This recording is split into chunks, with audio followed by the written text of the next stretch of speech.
This whole area behind me used to be the village of Sumay. In the 30s, it had a population of 2,000, but for the last 65 years, there's been no village here. So what happened to the village of Sumay? Let's look back in history. Sumay's recent history shows that in the mid-1800s, it was a small fishing village. Whalers used the village to replenish. Residents were self-subsistent from the bountiful ocean and the fertile land. Then, at the turn of the century, many opportunities for economic growth unavailable to other villages arrived in Sumay. It began with the 1901 construction and subsequent operations of the Guam Tele-Pacific Cable Station. Guam was the final link in a new worldwide communication network, and the undersea cable laid here provided the first direct telegraph route from America to Asia. Over the next 15 years, the U.S. Marine Corps barracks began to be constructed here, and a Marine Aviation Squadron headquartered near the village. By the mid-1930s, Sumay had many thriving businesses, with branches even in Agana. Then the Pan Am Clippers, historic round-the-world flights, chose Guam as one of their stops. The construction of their hotel, the refitting of the by now abandoned Marine Aviation hangar, and then the well-heeled passengers overnighting here brought unprecedented economic infusion to Sumay.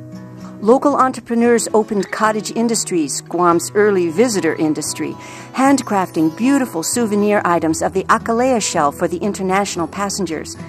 Sumay became very prosperous, a commercial center that island elders today say even rivaled the capital of Agana, and there was talk about making Sumay the capital city. So, if the village was so prosperous, what happened? Well, Sumay's disappearance was the result of a changing world. In World War II, when the Japanese attacked Pearl Harbor, they simultaneously attacked Guam, and the planes came from that direction, flying over the village as they shot, and they were targeting the Marine Corps barracks on the cliff there, the cable communication station over here, and the Pan American fuel oil tanks in this area.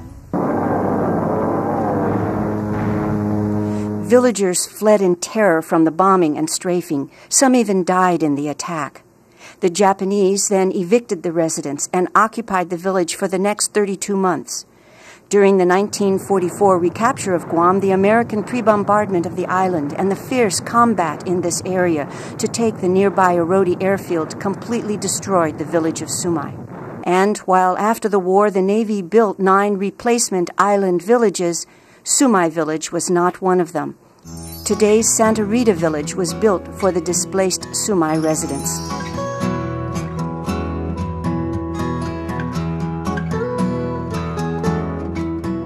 It was the immediate war need to build a huge forward supply base to support the pending land invasion of Japan, and the increasing awareness of the importance of Guam's strategic location in the Pacific, both of which caused the Sumay village area to be absorbed into a permanent naval base Guam.